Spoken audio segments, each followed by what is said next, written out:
Bem, no capítulo 4, iremos ver um exemplo misto. E nesse exemplo, ele possui cargas distribuídas de forma pontual, distribuída de forma retangular e também triangular.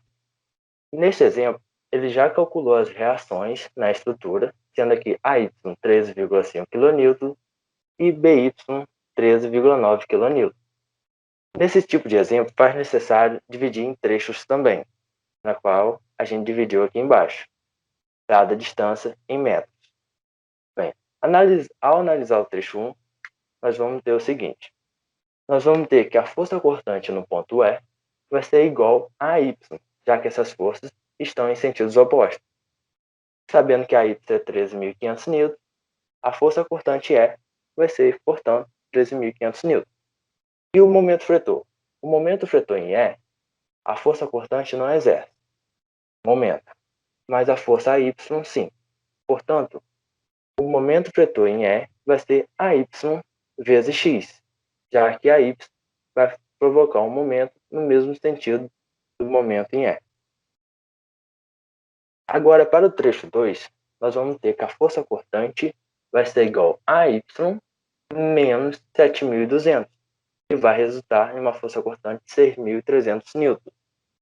Já o cálculo do momento fretor vai ser o seguinte. Nós vamos ter AY vezes X menos 7.200 vezes essa distância aqui, que corresponde a x menos 1, a distância total, menos 1 metro dessa parte.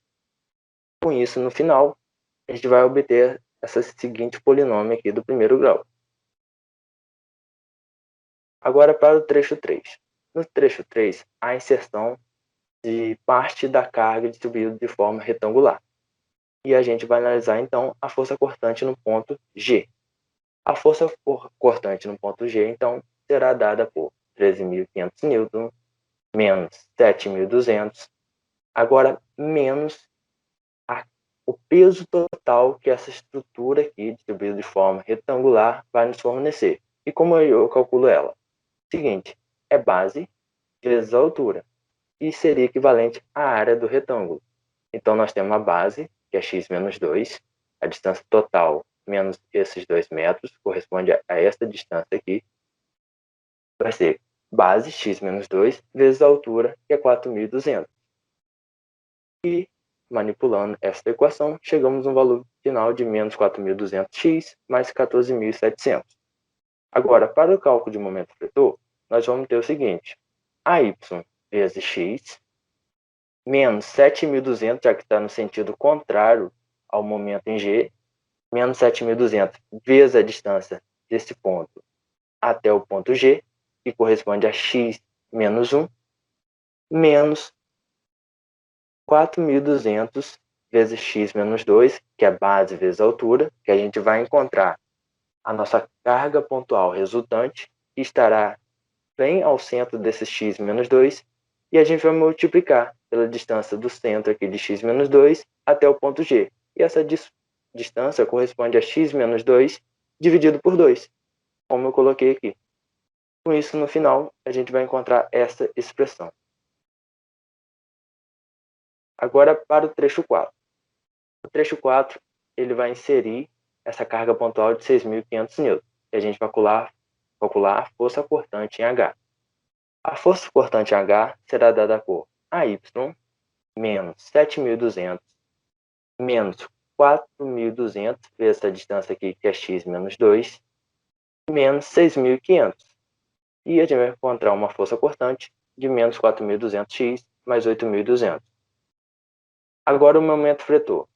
O momento fretor vai ser dado por AY vezes x, a distância total, menos 7.200 vezes a distância aqui, que representa x menos 1, menos 6.500 vezes a distância aqui, que é x menos 3,5, menos 4.200 vezes a base vezes a altura, menos 4.200 vezes x menos 2, vezes a distância, x menos 2 dividido por 2, que corresponderia à carga pontual da estrutura aqui retangular.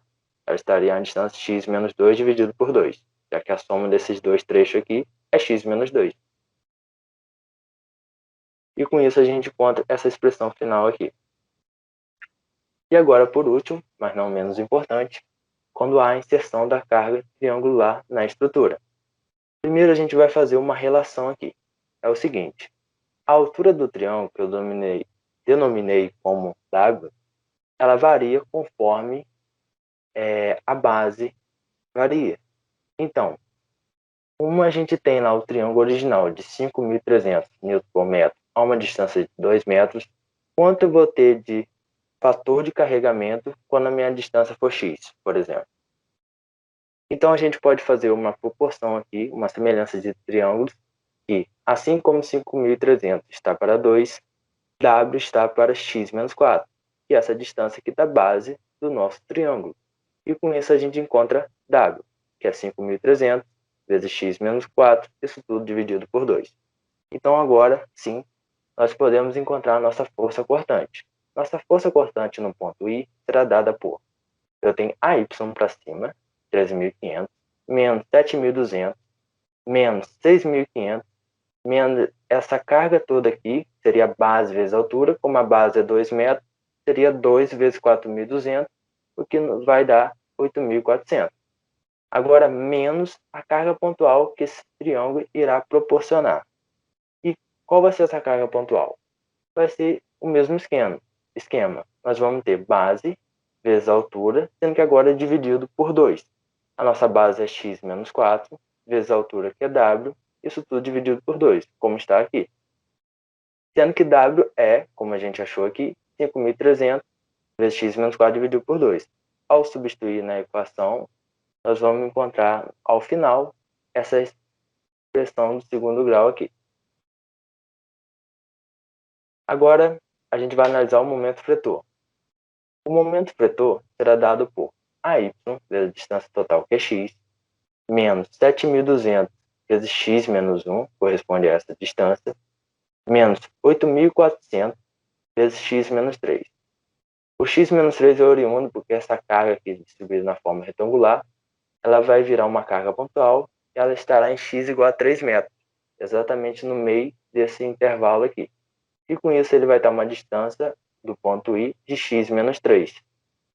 Depois nós temos menos 6.500 vezes x menos 3,5, seria a soma desses dois espaços. E depois, por último, nós temos base vezes a altura, então x menos 4 vezes w, isso tudo dividido por 2. Então tem um 2 aqui embaixo aqui. E a gente vai multiplicar pela distância da carga pontual do triângulo. E essa carga pontual do triângulo, nós todos sabemos que ela vai estar a 1/3 do lado da altura. Portanto, ela vai estar em x menos 4 dividido por 3 de distância de I. Então, a gente vai multiplicar por x menos 4 dividido por 3.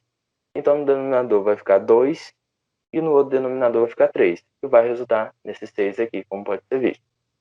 Com isso, substituindo W aqui, por este valor, a gente vai encontrar o momento final dessa função aí de terceiro grau. E como, para justificar que os nossos cálculos estão corretos, ao substituir o momento por uma distância igual a 6 metros, que é a distância total, esse momento tem que dar zero. E o nosso realmente deu zero, então confirmando que nossos cálculos estão todos corretos. Bem, com isso, através da força cortante do momento fretor em cada trecho, é possível então montar o nosso diagrama de força cortante e de momento fretor. A começar pelo diagrama de força cortante. Nós vimos lá, para o trecho 1, nós temos uma força cortante em E de 13.500, então vai ser uma função constante. No trecho 2, nós temos uma função também constante, que equivale a 6.300, então aqui a gente demarcou em 6.300.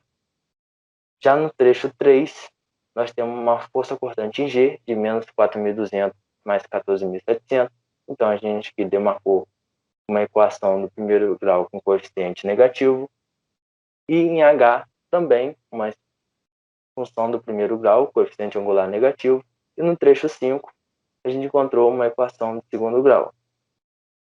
Isso para o diagrama de força cortante. Agora, para o diagrama de momento fretor, a gente achou lá que o momento em E no trecho 1 é 13.500 vezes x, o momento em F dado por essa expressão, o momento em G no trecho 3 dado por esta outra, e no trecho 4, por essa expressão do segundo grau, e no trecho 5, por essa expressão do terceiro grau. Bem, então é possível montar o nosso diagrama final, já que a gente fez a análise pontual de trecho a trecho, e se a gente quiser saber, por exemplo, o momento máximo acontece justamente quando a força cortante ultrapassa ou passa ou corta o eixo das abscissas, e se a gente pegar a função desse trecho igual a zero, a gente descobre esse ponto em que o nosso momento é máximo, e esse ponto seria em 3,5 metros. Então, se a gente pegar a nossa expressão do momento nesse trecho, a gente substituir ele pelo valor de 3,5,